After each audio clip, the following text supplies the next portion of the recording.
Wow.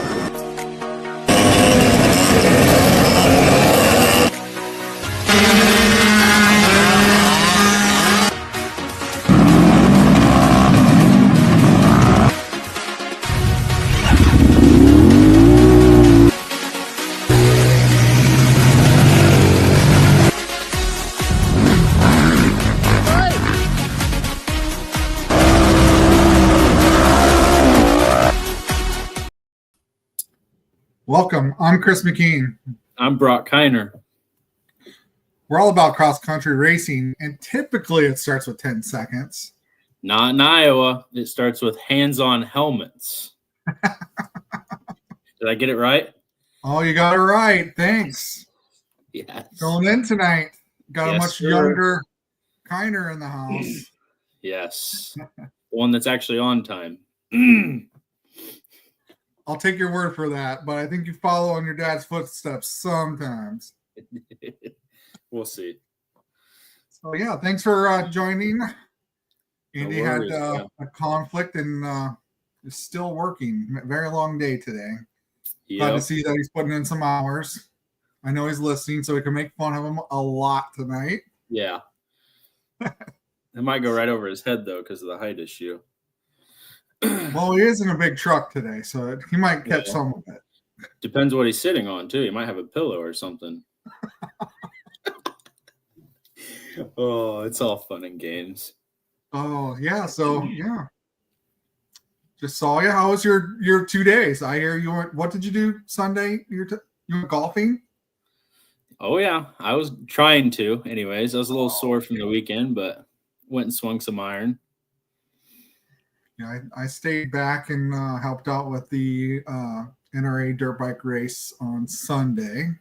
Nice. Got to see some of that, and yeah. At least you had some little bit cooler weather, I should say, for Sunday rather than Saturday. Yeah, we even got a few sprinkles. Oh, really? Just a few. Yeah, just here and It there. kind of looked a little threatening with rain, but just a few sprinkles, just to get your hopes up. Right. So, yeah. So we got a good podcast tonight. We got Jason Smith joining us from Midwest Performance. The one and only. Jason Mickelson, Century 21 racer highlight that Kolter Smalley, interviewed Grayson Bartlett. We're going to do a little recap of last weekend and kind of look what's ahead. We've got 3 races in 6 weeks. If I did my math right, I'm going to call that kind of math. Yeah. Yeah, round 5, turn around, have the Heartland, and then 2 weeks later we have the State Fair race. So, yep, busy. Yeah, it's gonna be fun. Yes. So yeah, let's go ahead and bring on Jason. Jason, hello, thanks for joining us. Yeah, how's it going? My pleasure. I'm here for the hat. Yeah, me too. Chris, you're letting us down here. I know we got one, so I got one. It's just it's upstairs. Something. that's all right. It might be getting long. Pretty hair. Yeah. So, yeah. Thanks for joining us. Absolutely, it's my pleasure. Got to see a little bit on Sunday. Your youngest son, right? Raced or my middle son. Yeah. middle son. Yep. Stone. He's my 5-year-old. He raced Sunday. Nice. Got to see a little racing on Sunday. A little bit different for me. I haven't seen dirt bike racing in probably 20 years or so. It's been that long. So something a little different. Yeah, it's weird because I grew up 4-wheeler guy, but my boys and my girls just prefer bikes, which really baffles me, but whatever, as long as they're out there, Yeah. So, yeah, he's ate up with it. He loves it. So, Jason, you were the sponsor for round 4 at Mount Pleasant. Can't thank you enough. I mean, Andy dropped a bomb last week on us that in addition to being a race sponsor, that you were also going to cover the entry fees for any new racer that showed up at round 4. And people took you up on that offer. Yeah, they did. Yeah, so I talked to Andy, a few weeks back, just talking about the races and the attendance. I could tell he so badly wanted to break that 100 mark in the youth thing. And so I was just trying to brainstorm of new stuff. And so, yeah, it was last time we did podcast, I just had an idea. It was like, hey, you know what? Let's just anything we can do to get some new people. And yeah, if I remember right, I think he told me it was 101. We did break it. We had 101 kids sign up. Yeah. So kids are eating bread and water this week, but we did get it done.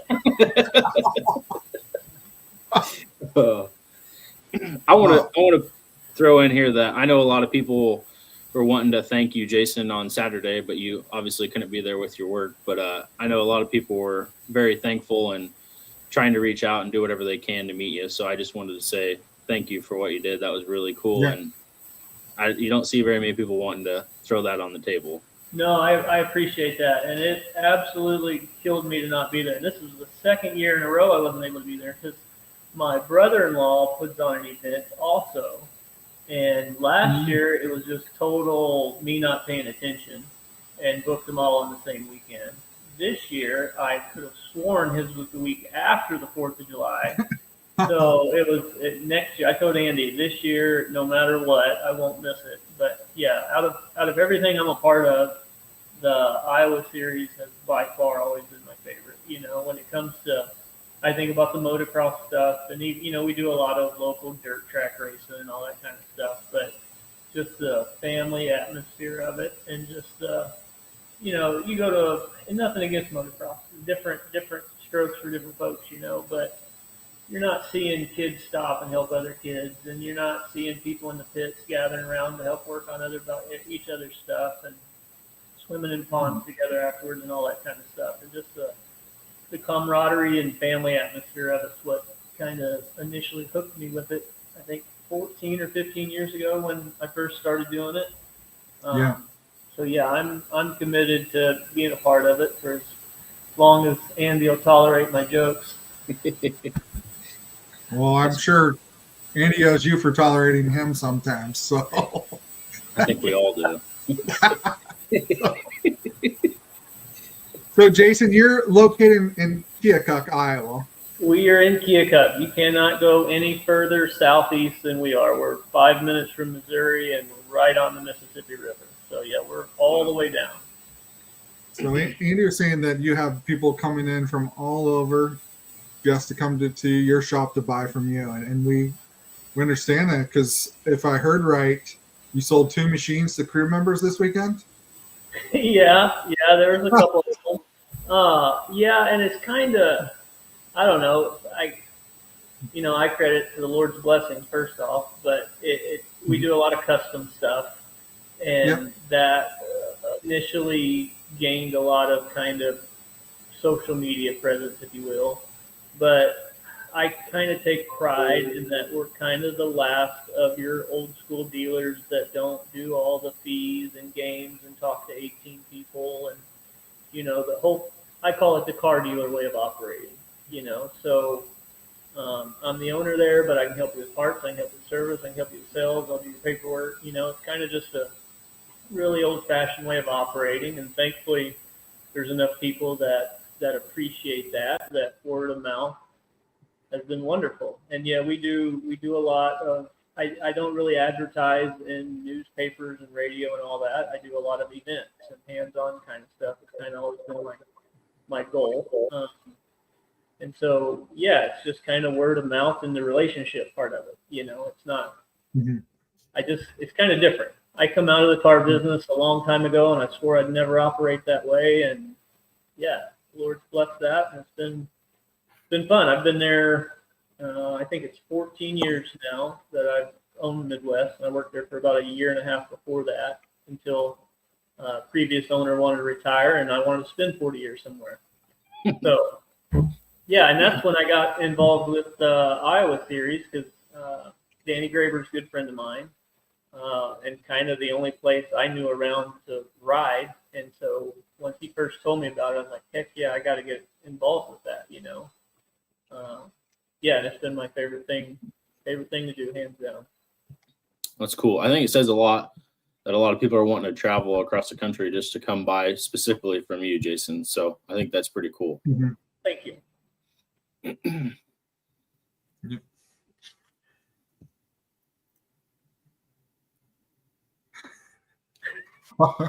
Well, you can tell who's the talkers out of the two of us. Yeah, right.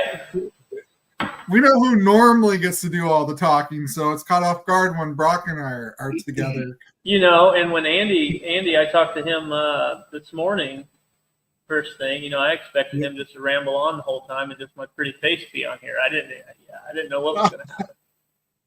Him to ramble on, huh? Right. Yeah.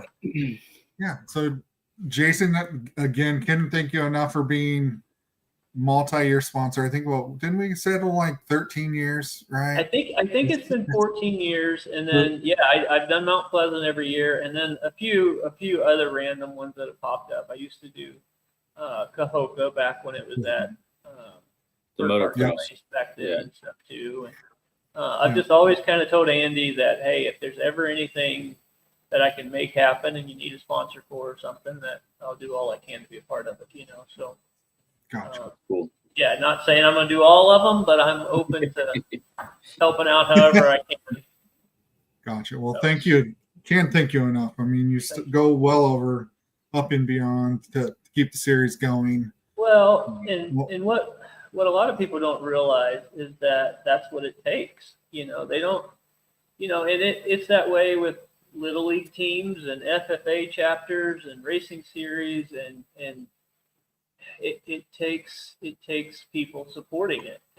And one thing I've always said is you got to support those that support you, and it's not even, to me, it's not even about selling machines to the Iowa series at all. Like, I could care less if anyone comes and buys a machine from me and say, hey, I saw you at the race. That's a bonus.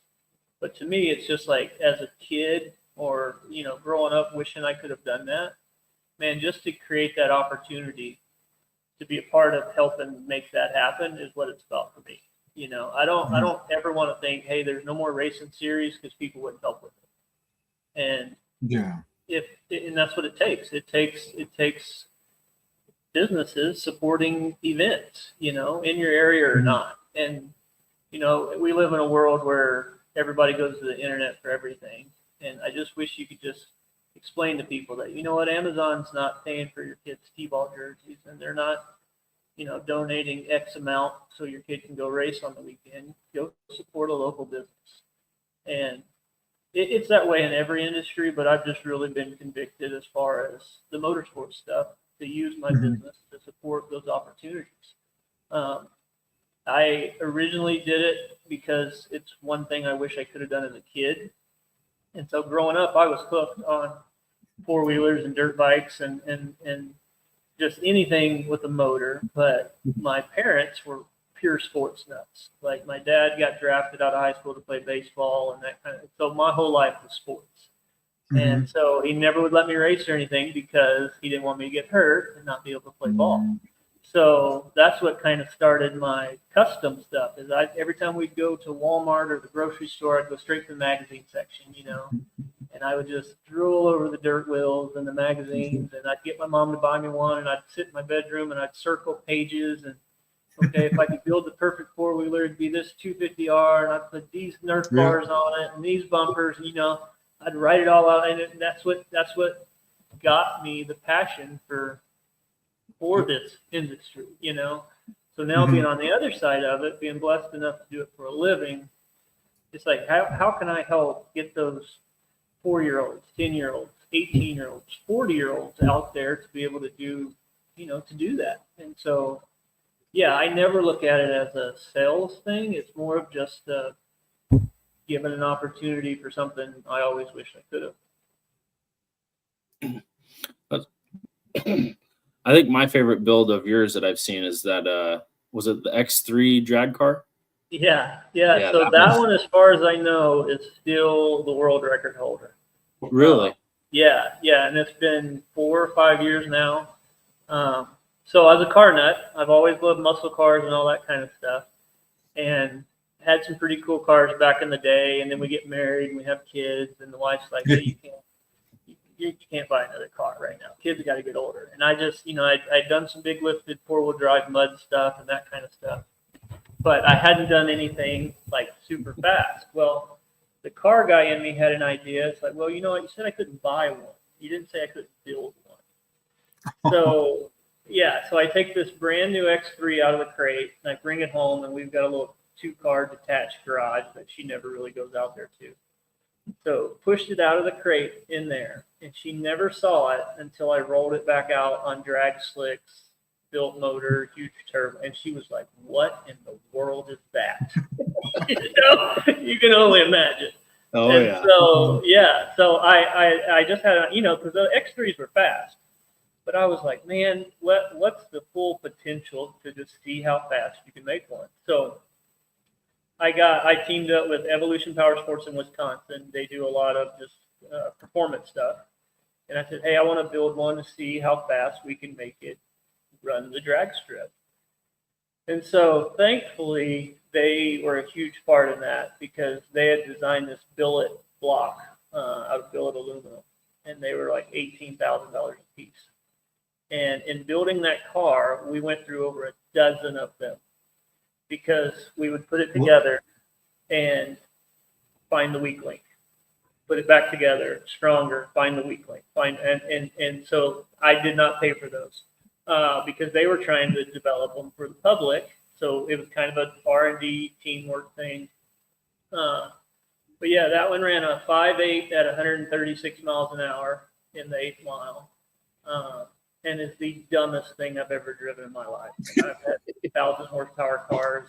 It was just being in plastic in between concrete. It was stupid. And like after doing it one time, it's like, I'm good. I got a wife and kids. I've said I've done it. But yeah, it's kind of cool because we built 2 of them together. They did one for sand, and I did one for the asphalt. And the only difference was the transmissions we put in them. Because mine had a higher range transmission to get the top speed for the drag strip, and they were just trying to run 300 foot in the sand. So, yeah, as far as I know, it's still the quickest thing that's ever went down the drag strip for a side-by-side. And that was when it had a little over 600 horsepower then, and when we ended up selling it, it was over 750. Jesus. So, yeah, in a 3-cylinder side-by-side. So that was pretty cool. How many times have you been on the Dirt Wheels magazine? I think I've been on the cover 8 times, and I've probably had 12 total featured in it and stuff, centerfolds and that kind of stuff. That's cool. Kind of my goal when I first started. So I'll never forget it, because like I moved up here from Southern Arkansas, and down there it's all mud, big lifted stuff and all that. Well, when I first got Midwest, the previous owner there was like, hey, you'll never sell Renegades. It's farm country. It's Honda ranchers only. That stuff would never sell up here. So I had to do it just because. So I took a brand new Renegade and I put a set of snorkels and 32-inch tires on it and a set of slip-on mufflers. And it blew people's minds around here. Like in parades and that kind of stuff, it was just like, oh my word, what is that? And it sold within like 3 days of having it in the showroom. So then I was like, you know what? I'm going to get crazy with one. So I built the very first one. It was in 2012. And I actually had just, through Facebook Messenger, sent some pictures to Dirt Wheels just because of kind of the build progress. And they reached out to me and wanted to know if I'd be interested in taking it to Mud Nationals in Minnesota to do a photo shoot on it. So, of course I had to. So they went up, the wife and I we went up and did a photo shoot on that thing. And I actually grenaded the rear differential doing the magazine shoot.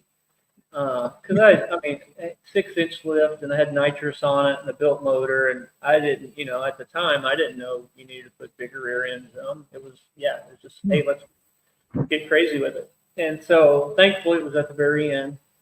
And I just kept waiting. Well, they do it like 3 to 6 months in advance, you know. And then I was in Burlington at Walmart, and I got a text message from a friend, and I opened it up, and it was a picture of Dirt Wheels with me on the cover. And That's I like cool. it. I'll vividly. I just sat there and I stared at it, and I was like, "There's no way this can't be real," you know. And I'll just never forget that feeling, you know. And so yeah, so from there, a guy saw it. Like as soon as it came out, a guy from North Carolina called and wanted to buy it. And then like within 3 days later, another guy called and said, "Hey, will you build me one? I want one just like that, but I want it orange and do this and do that." And so then for the next several, well, I would say probably the next 2 or 3, they were all for customers. Like they would call me and say, "Hey, build me one. Here's my," you know, they'd give me a couple preferences. Hey, I'd like this color or these wheels or something, but do what you want with it. And so then my goal was kind of, you know, everyone's got, you know, kind of like building a race quad. Everyone's got to be better than the one before. You got to, you know, take it to the next level. And so then it kind of, so I did 3 or 4 4-wheelers, and then the side-by-side market hit, you know, and Can-Am come out with the old school Turbo Maverick. And this is where it kind of got cool for me because Can-Am actually sent me one of those. Well, they sent me one of the very first shipments, like early shipments. Got one of the first ones in the country just to do a build on. And that one was in Dirt Wheels as well. But the coolest thing was when they released the X3. When the X3s come out, there was 3 like prototypes in the country. And S3 Power Sports in Louisiana got one. Murray Brothers Racing out in Nevada got one. And I got one just to do a custom build on. And that was really cool because I got it before they were ever even released to the public. And it was one of those sign your life away, don't even have it work, keep in your home. You know, it was like, if we see a picture or even hear about it, you can lose your franchise. I mean, it was a hush hush thing, you know. But crazy story on that one. The Dirt Wheels guys fly out here from California.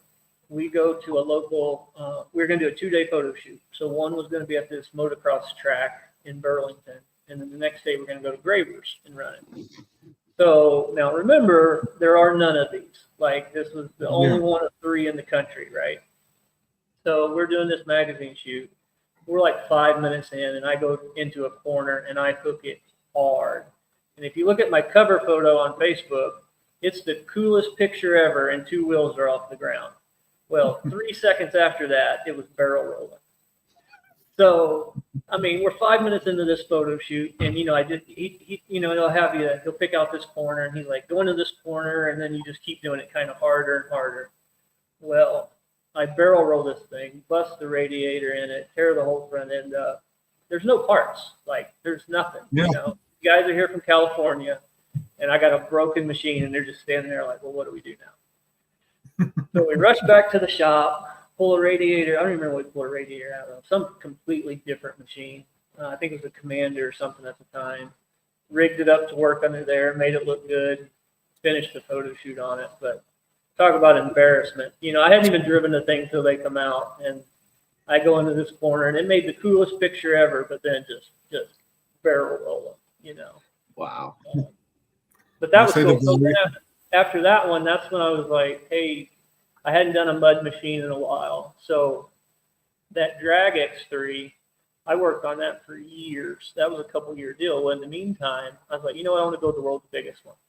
So I was working on the fastest. I want to build the biggest one. So I did one that had 8-inch portals and 10-inch suspension lift and like 58-inch tires on it stuff. So we actually did the magazine shoot for both of those at the same time, the drag one and that one. So it was really cool because where we farmed, kind of an old abandoned fertilizer plant. There's some concrete down there and then duck blinds and stuff. So we did the magazine shoot for the drag car on the pavement, and then like 50 yards behind it in this duck hunting pond, we were burying that big one in the same day. So that was kind of cool just to do the world's biggest and fastest at the same time. And that's cool. Yeah. Since then, I've kind of just been waiting on something new. that Maverick R come out, and I really just couldn't get a clear direction on what I wanted to do with one or build one. So kind of been waiting to see what their new models are this August and go from there. Nice. Well, yeah, thanks for sharing that story. Yeah, that's cool. Yeah, it's fun to think about. It's crazy that you're like one of the 3 to have the brand new Maverick, right? Yeah, Yeah, and that, to me, that was super. super cool because the other 2 were both through the racing department. You know, the racing department has so many they can get out. Well, the national sales director at the time, I just got to know him over the years from the dealer shows and that kind of stuff, and he just kind of took a chance on me. And yeah, I remember at the dealer shows when he told the guys under him to send me one, they were all like, "What in the world? Who's this guy? What, are you sure what you're talking about?" So yeah, he took a chance on me, and yeah, it worked out pretty good. That was a pretty cool deal. That's cool. Yeah. What all do you sell at Midwest? Honda, Yamaha, Can-Am, and Sea-Doo. Sea-Doo. Yes. Yeah. So Sea-Doo, you know, you got like a 4-month window. So it's just the weirdest thing because you order them a year in advance. You order them at the end of August for the whole next year, and you're trying to predict the future and the weather and the economy and colors and everything else. So they're a love-hate thing. This time of year, you love them. The rest of the year when they're sitting in the showroom and it's -20, you're kind of like, why in the world do I have these things? But Right. same way for the dealers that have snowmobiles, you know. Yeah. Huh, that's cool. Yeah. Yeah, unfortunately for this series, no one makes sport quads anymore. That's the hardest thing for me to wrap my head around, you know, and I realized that this weekend when I'm loading up the enclosed trailer to come out from Mount Pleasant, and I have a 50, a 90, and a 110 because Honda doesn't make anything anymore. Yamaha's got just the 450, and I didn't have one at the time, but we got a guest Here it begins. Come here, buddy. Oh, it's So fine. yes, this little guy here about to briefly join us is my 3-year-old Cole, and if we would have had him first, things would have been different. He's a wild one. Okay, I think Big Sister got him, so we're good. Okay. Yeah. So what I say, yeah, it's the weirdest thing to me that all these companies. I guess 2 things. One, that these manufacturers have cut out a lot of these models, you know, and I'll never forget Honda in 2012. They sent us all these dealers this letter explaining that they were dropping the 400EX and 450R and several other kind of random models, but they said it was in an effort to focus on the sports side-by-side market, which at the time you're like, okay, that is kind of the growing, booming thing, and sport quad stuff had kind of tapered off, but since then they've come out with one machine. So you kind of wonder where all their efforts were going, you know? Yep. But what impresses me the most, and I was telling somebody this weekend at Mount Pleasant about this, is how everybody that races somehow finds a way, you know, whether that's buying already race quads or finding them on Marketplace and fixing them up or whatnot. That, because it's not, you know, when we talk about numbers growing, it's not because the manufacturers aren't making stuff. People are still finding a way, and that to me is pretty exciting, you know, because they're still out there. You just got to find them. Oh yeah, they're out there. It's just the finding part's the hardest, but yeah, which sucks because it's a one brand show right now on the ATV side, which it is what it is. I wish Honda or Suzuki or anyone else would come out with one, so it's just not one. But it's tough right now. I understand. It is what it is. So yeah, and it, you know, the other side of it too is I priced one today. A new Yamaha 450 is like $12,000. You know, that's crazy. And it's the same way with motocross bikes now. You know, it used to be, and I guess I'm really kind of aging myself, but used to be able to buy a nice brand new sport quad for $6, $7, $8,000. You know, now you spend $12,000 on a new one, you're going to spend, you would know way better than I would, Brock, what you're going to spend to get one how you want it to race. But it's a commitment, you know. And I kind of think the big V-twin 4-wheel drive stuff kind of affected, I know it did, the sport quad stuff, because the sport quads kept getting more expensive. Well, boom, now we've got the Can-Am 800s and the Polaris 850s and that kind of stuff. That wasn't a whole lot more in relation. Now you got 4-wheel drive automatic and you can pull a tube in the snow, So before it went from, you think about couples, husband, wife, boyfriend, girlfriend. You buy a sport quad, that's for you. But if you buy a 4-wheel drive, that's for us, So it was easier to justify making that switch to the big V-twin 4-wheel drive stuff. And they are fun, just in a completely different way, and really that's kind of, I think, what fueled the side-by-side boom that we've seen so much is, the 4-wheelers kept getting more and more expensive as they got bigger and fancier and more gizmos and gadgets. Well, the side-by-sides had to get cheaper to be competitive because, they were trying to gain interest and gain market. Well, now, okay, just take a new Honda 520 Rubicon, a loaded out one. They're $11,500, $12,000 now. Well, you can start getting a Honda 700 side-by-side for $1,500 more, So it's easier to justify to your wife or accountant or whoever side-by-side for the family than just me buying a 4-wheeler, Right.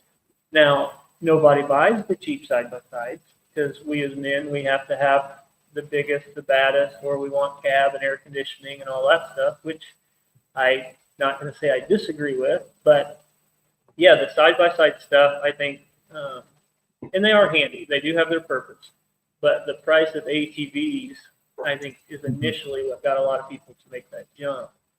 And then once you have one, that tends to be where people stay, They don't go back to the 4-wheeler. But just my theory. Yeah. What's the best way people can reach out and get a hold of you, Jason, if they need something? Well, you can always call anytime. You can call our shop. It's 319-524-2604. You can find us on Facebook, Instagram, our webpage. Honestly, we don't do a lot through our website because everything's through social media now. And the manufacturers control websites. So like when you go to dealers' websites and there's just all these stock images of machines and all the manufacturers control what's on your website. So social media, we can do whatever we want. We can have conversations. We can post pictures and that. But websites are just kind of, in today's world, really not used as much as they used to be. But yeah, phone, email, messenger, however. Seems like even if I'm not around, I'm still checking it. So. Always. Well, thanks for coming on. I know we said it would be quick and wouldn't take up too much of your time with the kiddos there. No, it's fine. I've enjoyed it. And yeah, sorry if I rambled on more than I should have. No worries. I enjoyed got some good stories out of you. Yeah, it was good. Yeah, I'll come back some other time and tell some more Andy stories, but we'll save them for another day. Oh, I can tell he was pretty jazzed.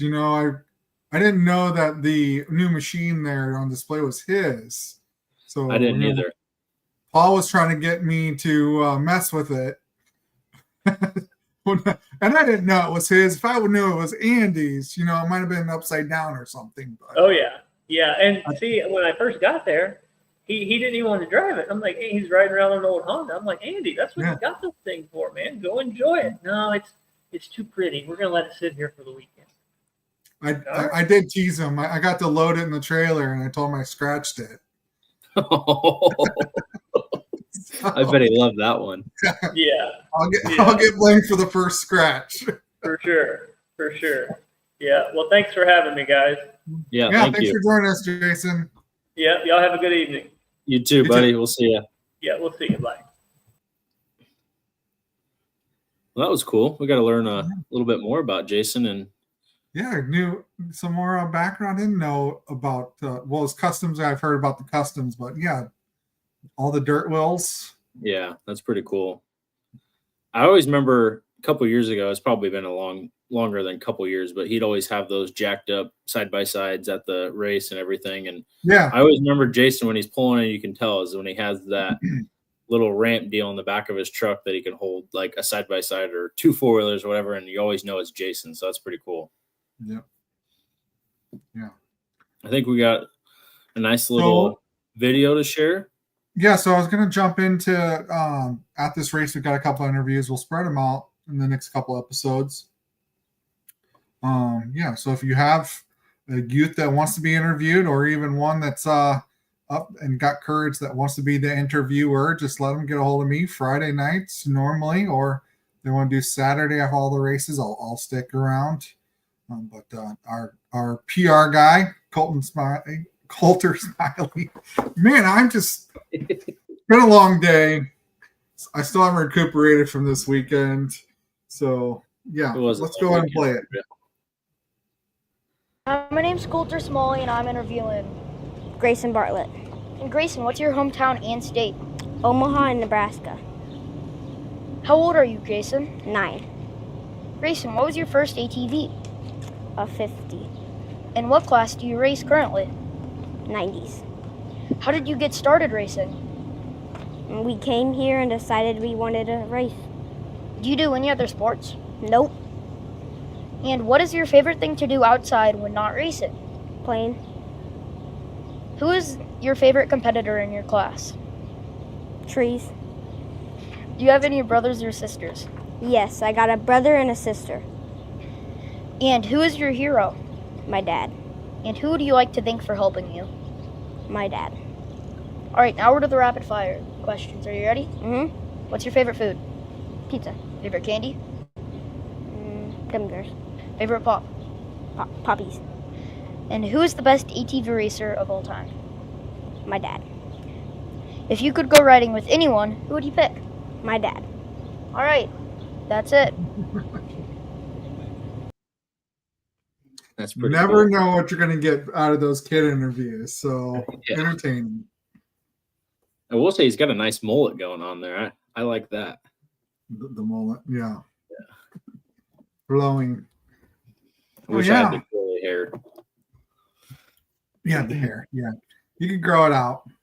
I've done it one time. I'd rather not do it again. So, yeah, we can't thank Jason Mickelson, Century 21, for sponsoring the Racer Spotlights that we're doing all year long. We'll have an adult join us again next week, but we'll just thought we'd feature a kid this week.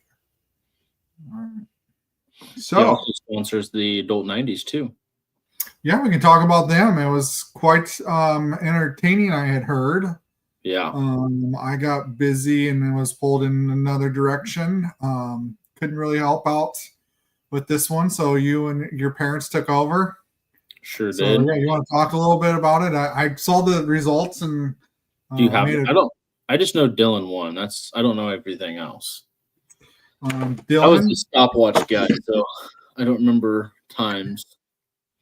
I posted them on Dylan's Facebook page, but I know that Dylan took first, followed by Jackson Carroll, And was it then Travis Brandt, then Jordan Berg, and then Cameron Kettleman.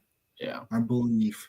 But 30 seconds. How did I heard some claims he cheated? How'd that go for Dylan? I personally don't think he cheated. I mean, Dylan had obviously a good start and a good pit crew. In my eyes, if you don't drop the nuts, if you keep them in your hand while dropping the tire or setting the tire on the ground, it's a lot quicker.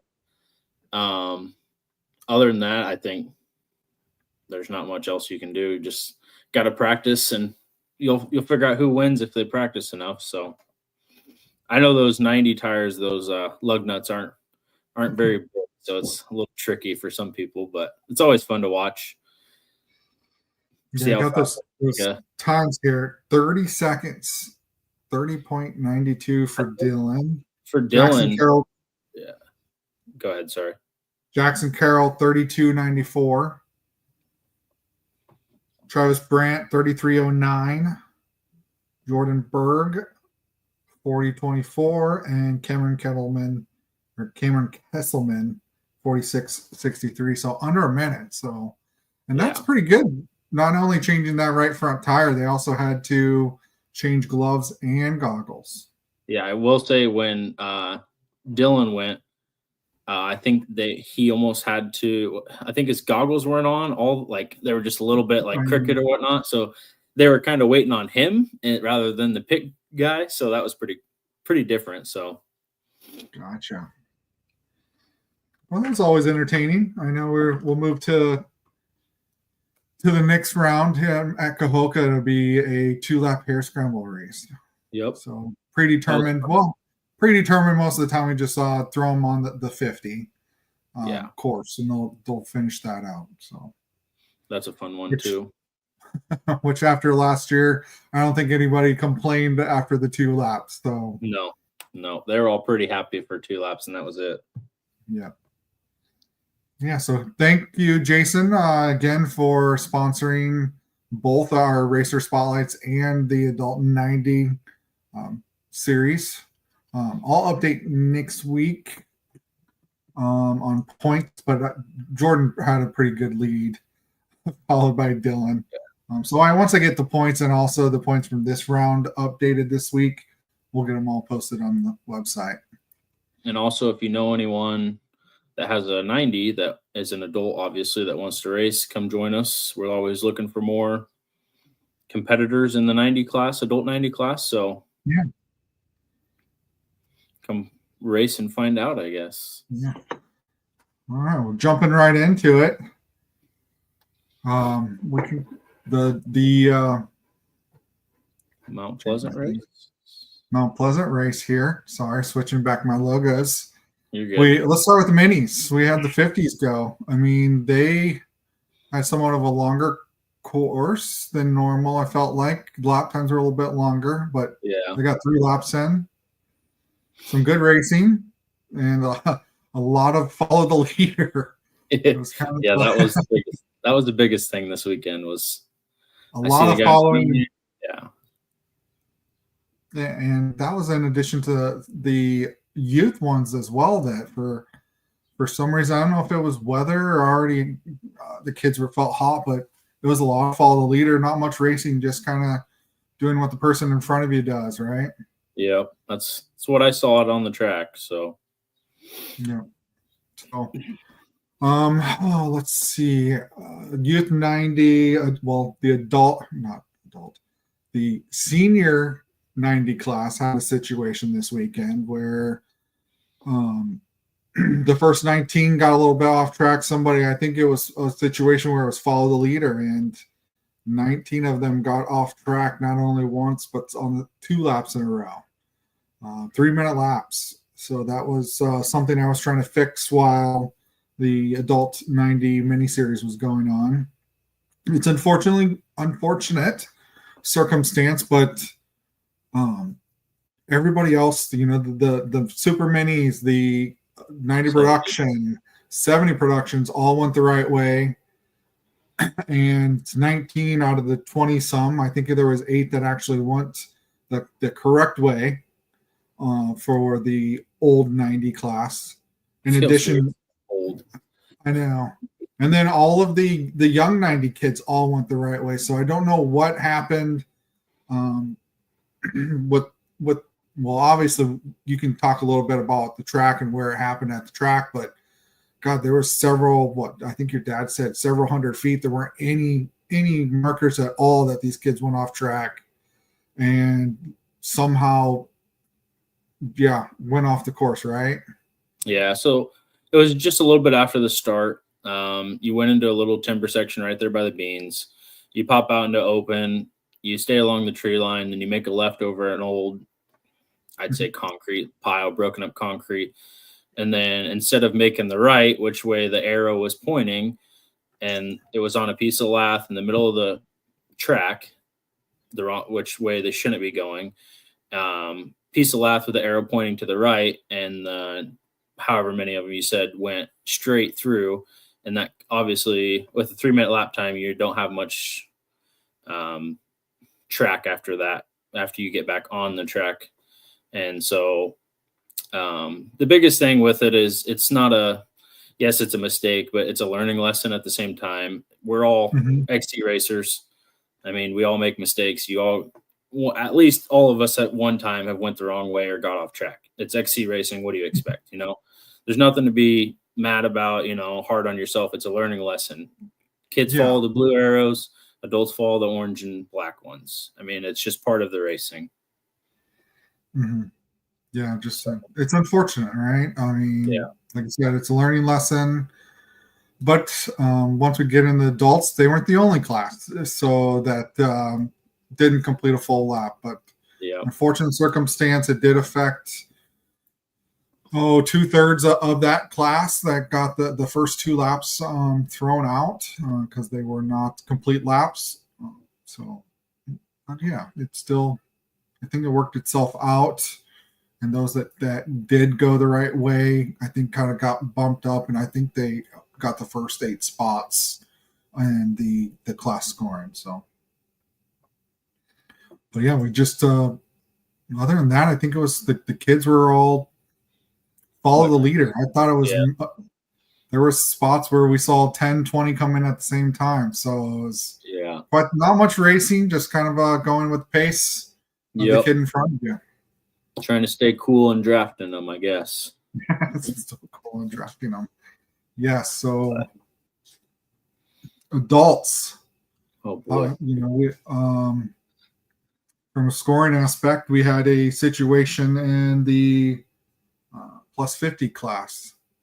So plus 50 class, your first 4 guys on the first lap didn't cut on purpose or unintentionally, cut a nice portion of the track and had their first lap removed as well. So it's not only kids that happens to. It was follow the leader, so to speak. And our very own Pole Circle was one of those that was playing follow the leader and got off track and was honest about it and came right up front and said something wasn't right, and we were able to narrow it down and fix it. So it happens to all of us. Like you said, your example. It happens to the kids. It happens to their own tractor who create the track. So. Yep, little or small, little or big, it don't matter. We all make the same mistakes. So. Yeah. Biggest thing is if you quit seeing arrows, you're obviously off track, and try to turn around if you can, if it's safe, and get back on the track. That's all I got to say. Yep. So as we mentioned earlier, kids were a good turnout. 100, we broke that 100 barrier. 101 this race. I didn't know. I didn't know if we could make it, but your dad was adamant we were going to do it this year, and we did it. Yeah. Yeah, that's a big achievement. I know Dad's been looking forward to that for a long time. So it's pretty cool that we can break it, especially at a cool venue like Mount Pleasant. It may not have been a cool Saturday, but it's a very nice venue. Yes, it got very warm. Yeah. It was a little toasty. Yeah, so anything else? Well, how did it look from I know we had some guys break, and I think it was, in my opinion, it was a little bit more than normal. How did it look from your perspective working out on the track? From my side, the other track crew guys may disagree, but I thought it went better than probably the best all year with breakdowns, but I could be wrong. Track wise, it was a beautiful track. The track workers laid out a beautiful 7.2, 7.5 miles, depending on who you ask. Yep. Very, very nice, not dusty at all, except for a little bit in the opens, but you'll have that. I think they got a half inch of rain or a little bit of rain Friday night, which helped. But yeah, it's perfect track in my eyes. So good. Yeah, if we just got a little bit more rain, right? The forecast. That's all right. Maybe all the rain that I got here at my house, we could have kind of pushed down towards Mount Pleasant a little bit. Yeah. More. I mean, we had a flooding scare on yeah, that wasn't fun at my house last week. So Yeah, we did get quite a bit. Yeah, it was quite a bit around. We had some minor flooding, but nothing really reached our house, which was good.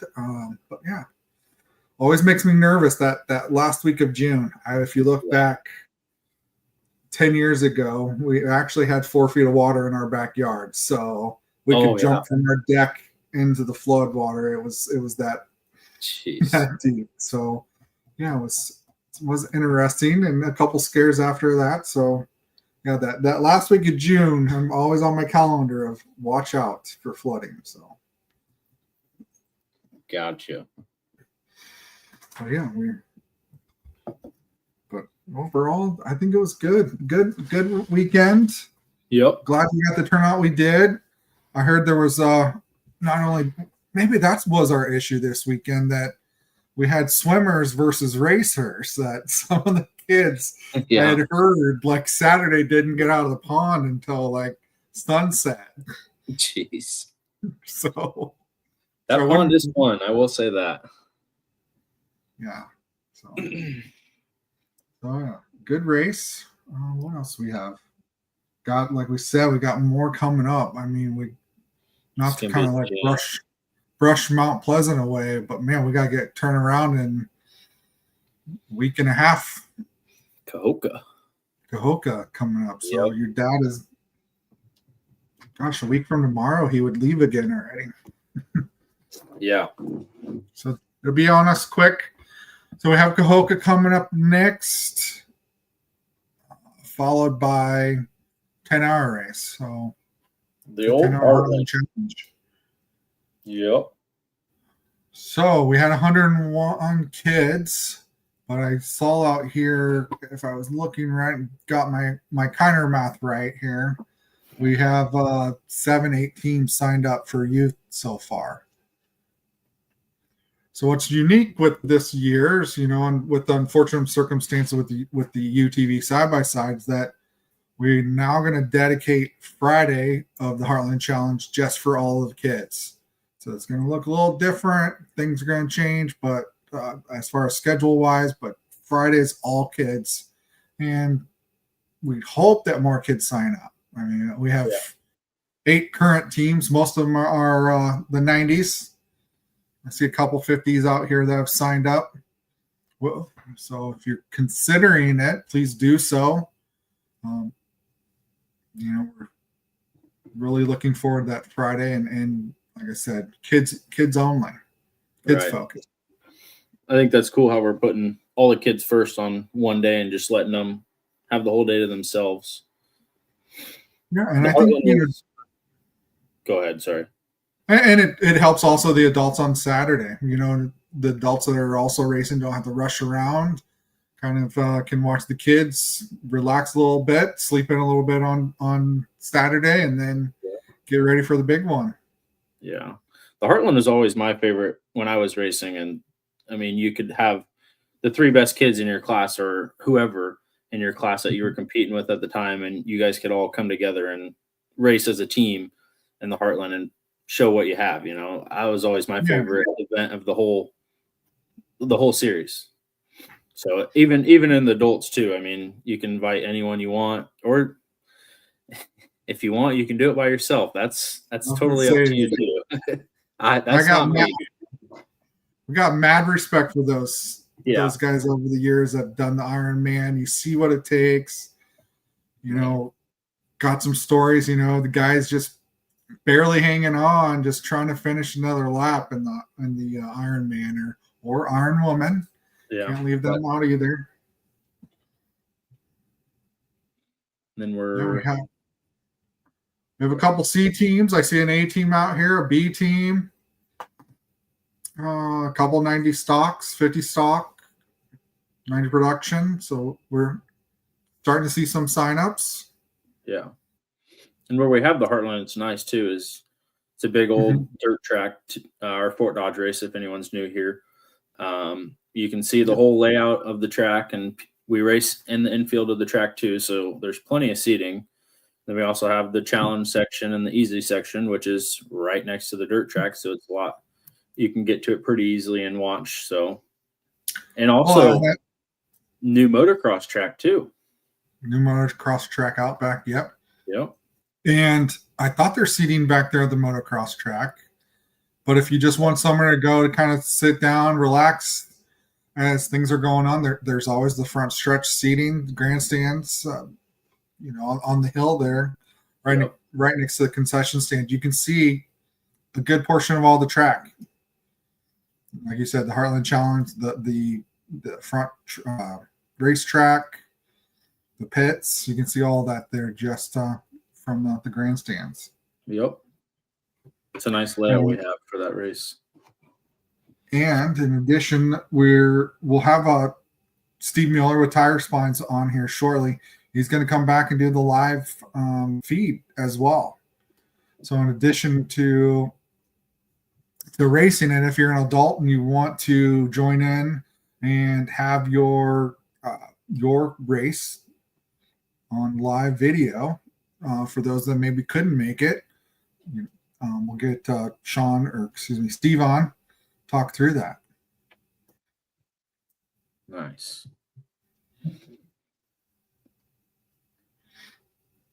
What do we got after the Heartland? Oh, after the Heartland, we move to my most stressful day of the year, but also enjoyable. Yeah. The State Fair Cup. So, the Iowa State Fair. It's always nice. It's like reminds me of the old short course we used to do. I like to get out there. It's about the only time your dad lets me on a machine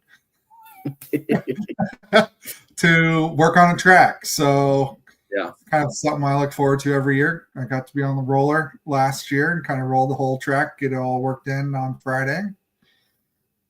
That's those cool. are coming on Saturday. Nice. But we just posted that last week, probably hidden from all the hype of the track, or around 4, but $10,000 payout. So it comes down this year, not only as the top 3, kind of like we've done in the past, depending on the class, it will be even like top 5, top 7 will get paid or can earn a payout. In addition to 3 special $100 awards. I think the farthest, I don't remember the names off the top of my head. What was it? The farthest that somebody's driven as one of them. So, so me driving from the west side to the east side isn't going to earn $100. So darn it. But yeah, we have guys from all over Midwest, Missouri, Minnesota, all come in for the race, Illinois. So it's kind of some gas money, right? Get back home or get to the race. Hopefully it's not to fix anything. Yeah. What else about the Heartland? Oh, also the State Fair Cup. I just looked out there. 24 is already pre-registered. We have a cut off of 15 per class out there. And the first 75 that register, pre-register, will get a ticket into the state fair. So it saves you $15, I think, was what the fee is this year. Yep.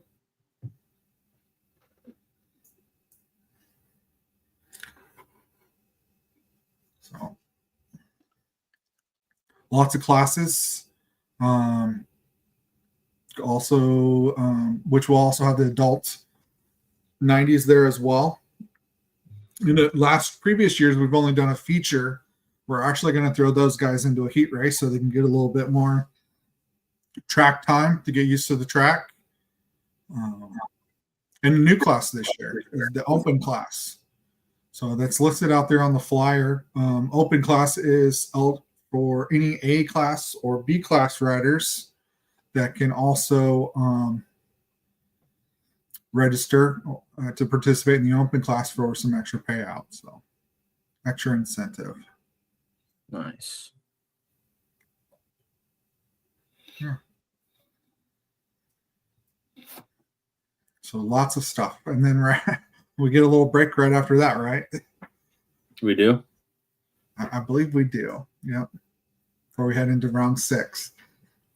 Which is Weldon, right? Weldon, Yeah. Yep. Yep. Weldon round 6, and then we finish up the year at Murray.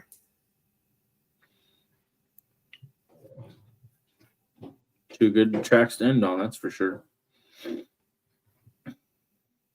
I know. Every track's got its own little, nick, here and there, what makes it special. I don't know. I kind of like the Cahokia going under the bridge at the start. That was kind of cool last year. Yeah. Not very many get to do that. Mount Pleasant, the Rock Hill. Every track's got its pros and cons, as some may say. And especially after this weekend, I think Mount Pleasant might have the hot heat attached to that track. Oh yeah. Yep. I'm praying for some rain showers at Coca after last year. Let's not do that dust again. Yeah. Yep. Remember It's more parking there. Yeah. We got more parking at Cahokia, I'm hearing. Yeah, we're gonna push won't be a bigger pit lane this year. Be a shorter kind of pit lane, not through the middle, save some parking. And when you do come to Cahokia, try your best to, like this weekend, get as close as you can, less than 10 feet. We need all the parking we can get there. So good. All right. What else you got? I think I rambled off very quickly everything here on my list that I needed to cover, except for one thing that's just come to mind again. You have anything? I don't.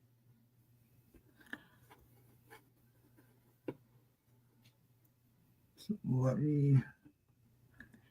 So I got a text here, not too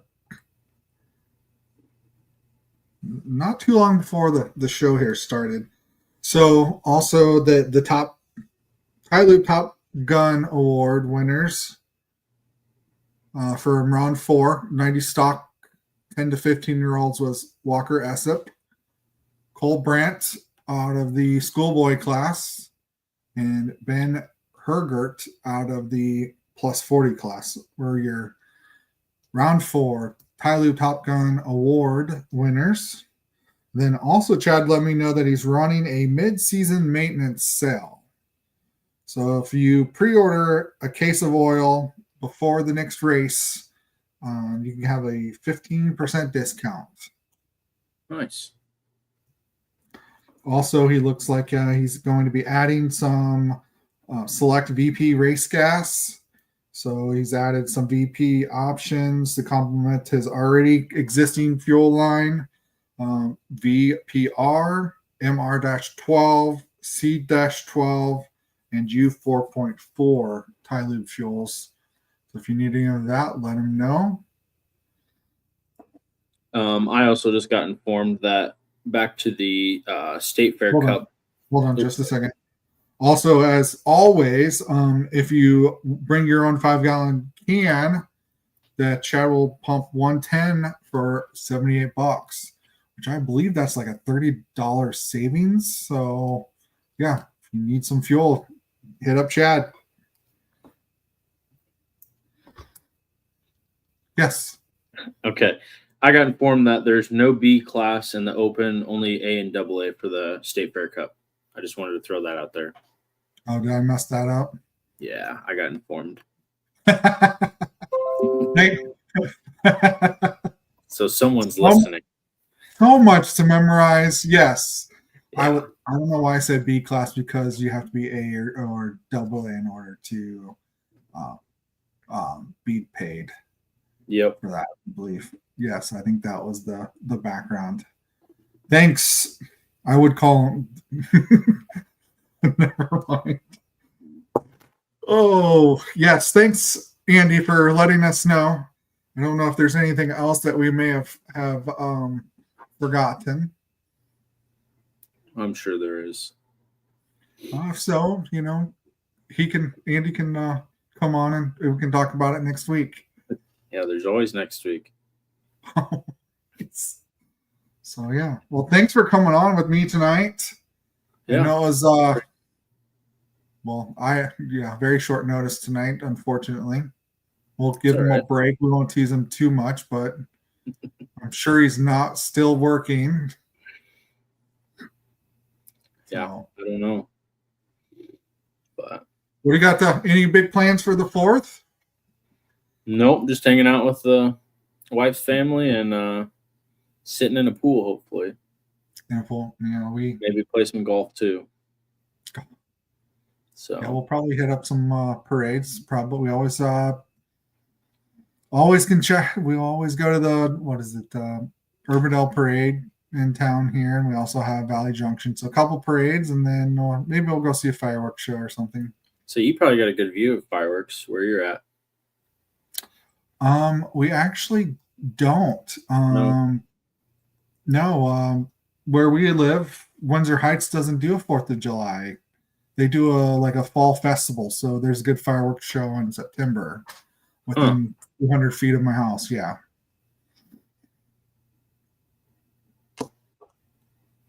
So we travel for 4th of July.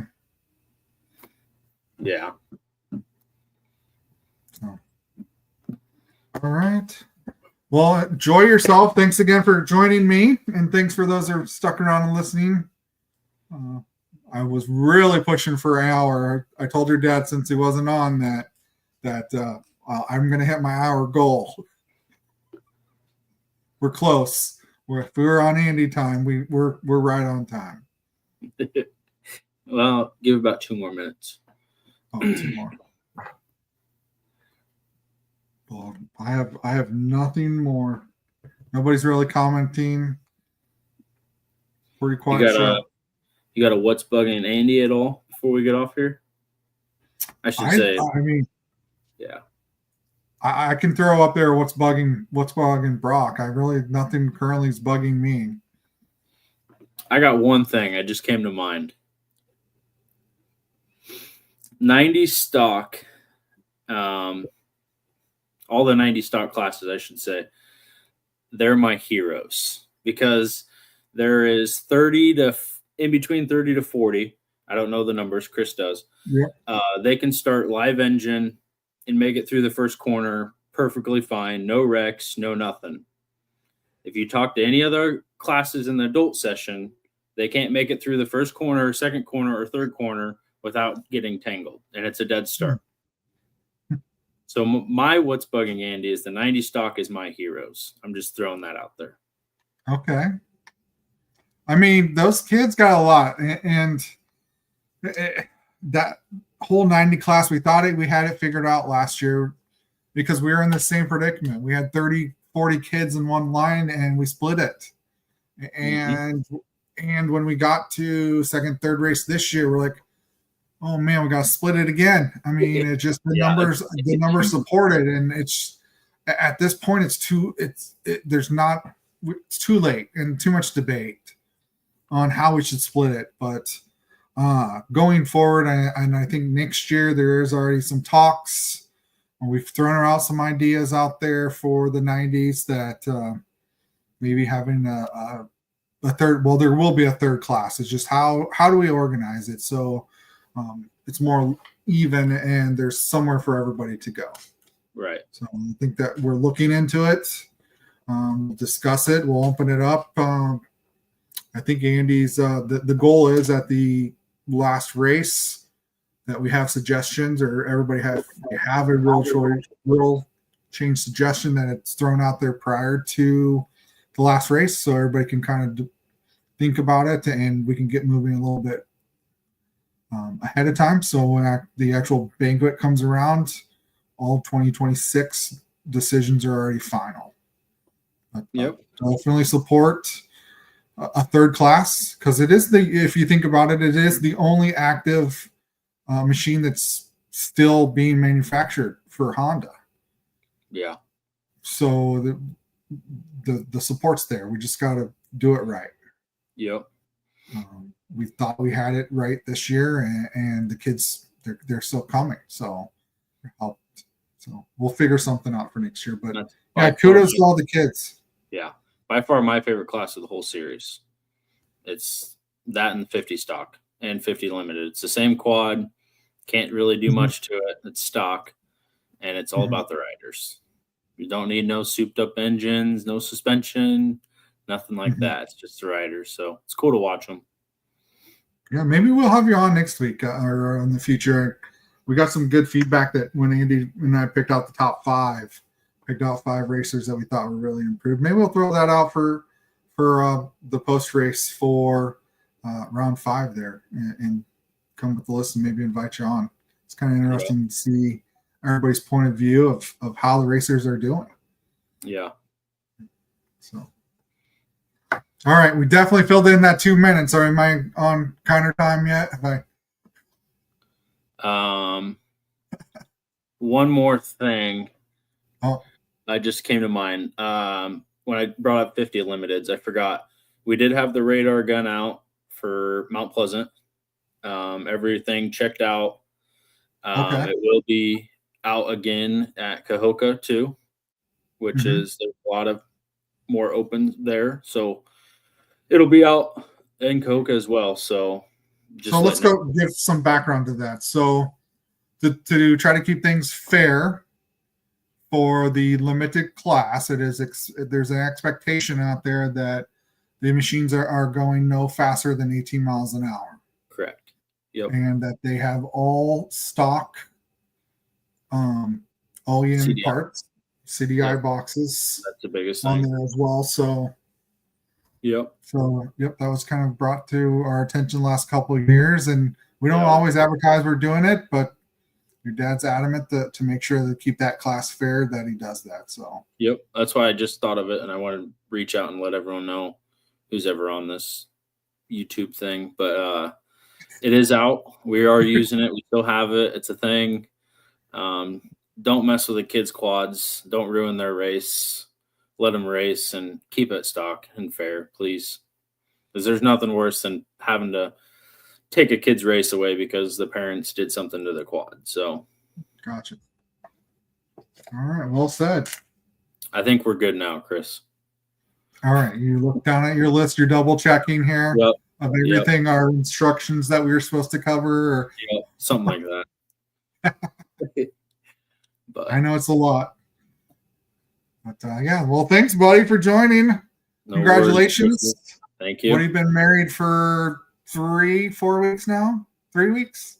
In 6 days, it'll be a month. So 3 weeks, almost a month. Yeah. Yep. Congratulations again. Thank you. It was a fun day. Glad you could be a part of it. Yeah. So hopefully there's not another one. No. Oh. All right. Well, thanks for joining me, buddy. Yep. No problem. We'll see you guys later. We'll see you next week. Yep. Thank you.